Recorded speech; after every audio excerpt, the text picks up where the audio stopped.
MMA Rants and Raves Strikeforce Grand Prix Heavyweight Tournament 2011. Alistair Overeem versus Fabricio Werdum.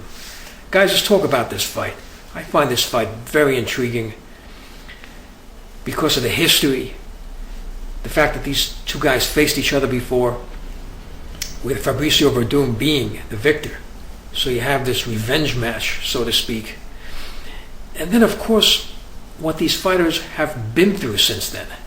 Here you have Fabricio Werdum on a decline when he left the UFC and has looked great in his last fights. And in his very last fight, pulled off something which very few people thought was even possible. I mean, to do what he did was just amazing against Fedor.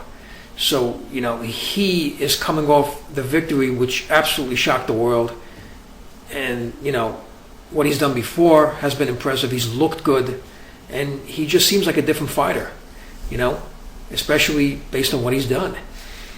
And here you have Alistair Overeem. I mean, he's just bulked up into this huge guy. I mean, massive guy. He's like 6'5", now he's like 262 pounds, muscular, powerful.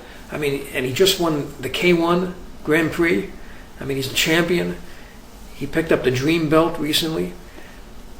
And he's the Strikeforce champ. I mean, he's got like 3 belts. That's pretty impressive. And, you have all this going on. It's great to see a match between two guys that are on such a rise right now.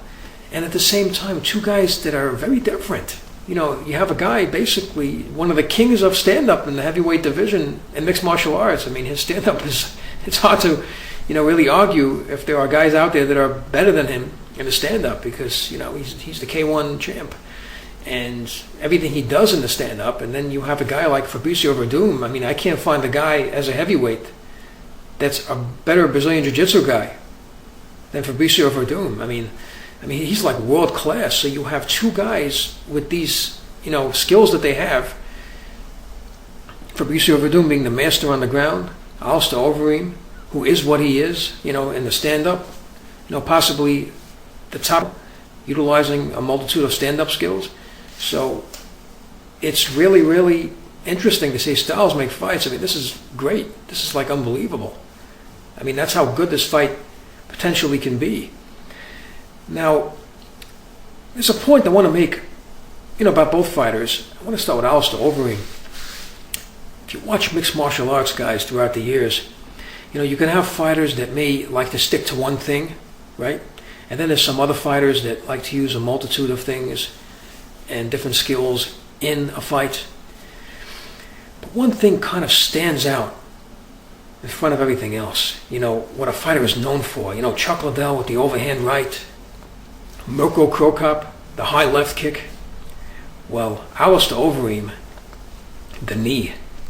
I mean, the devastating knee, you can call it. I mean, he just hits people with this knee, and it just seems that they just buckle under it and just crumble.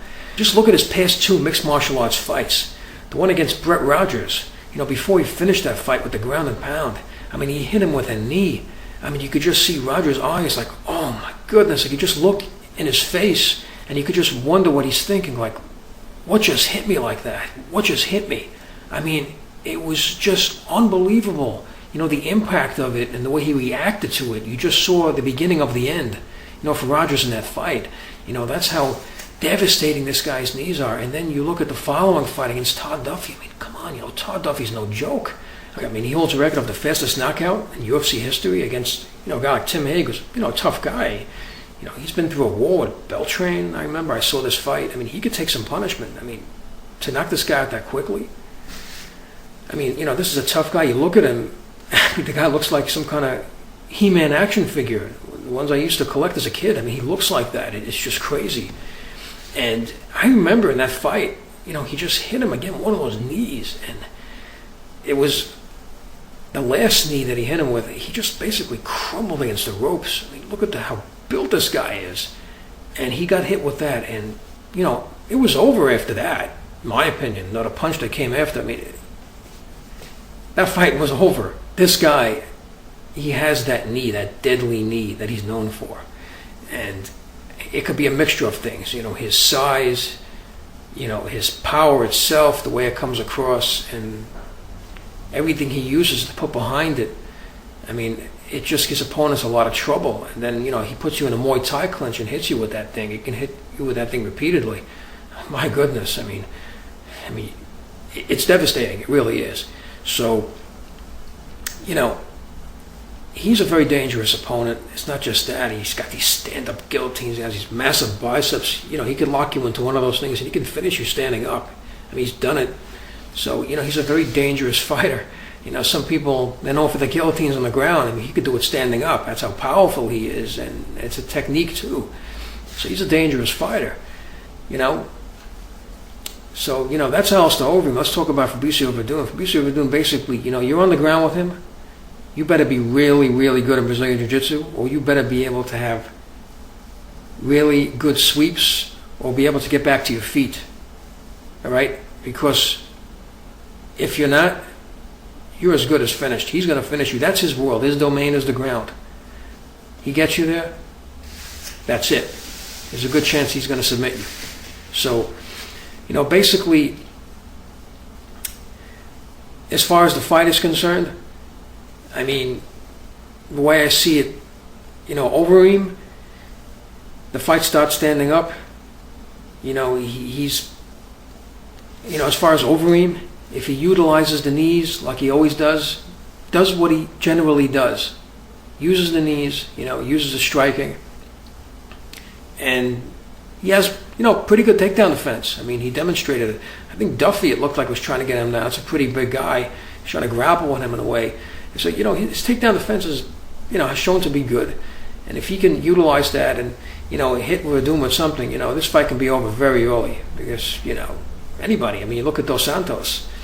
Now, I'm not saying Overeem hits as hard as Dos Santos. I really can't say that. Dos Santos is just a destroyer. As far as power, I'm not going to get into that because it's really hard to say. But, if he gets hit with one of those knees, my goodness, I don't know of anybody that can stand that. I mean, in mixed martial arts. I mean, the two guys that he's faced, these were tough guys. And he basically, devastated them with those knees. And everything else that he brings to the table, the whole repertoire of stand-up skills that he has. So, as far as Fabricio Werdum, what's interesting about him is if you watch his fights, even against Dos Santos, you remember he came out with leg kicks. And he's good at that, and so much is spoken about his ground game. His leg kicks are pretty good too. You may actually see him try to throw a few of those, maybe try to soften up Overeem and try to get within, range, try to stay away from the Muay Thai clinch and try to get him down, trip him up. That's all he really has to do. If you could just trip him or do something, he gets him to the ground, he can submit like that. That's how fast it can be over. That's how talented he is. He could just, get on a triangle, an arm bar, or anything, and once he gets that locked in, it's basically, it could be seconds before the fight can end. Now, keep in mind, Fabricio Werdum is coming back from elbow surgery, so, if you look at the two fighters, that can be a factor. You have Werdum coming back from that surgery. I heard he wants to fight in Japan before he, gets ready to come back to Strikeforce. And, you have Overeem, of course, who's healthy. Hasn't mentioned anything about any injuries or anything. So, that can be a factor in this fight, too. And so, it's a very intriguing matchup. And it really depends how the fight plays out, where it goes, circumstances of way things turn out to be, and where the two fighters are, and the way everything lands. I mean, because what these fighters want to do. It's just one guy trying to do one thing and one guy trying to do the other thing. So it should be a really, really interesting fight. Love this heavyweight tournament, this Grand Prix tournament. This is just a great idea. It's awesome. These are some of the best heavyweights in the world that are fighting in this tournament. So, I just can't wait to see this. I'd like to know what you guys think about this fight and the tournament. Please leave your comments below the video. Rate this video and subscribe. And thank you for tuning in.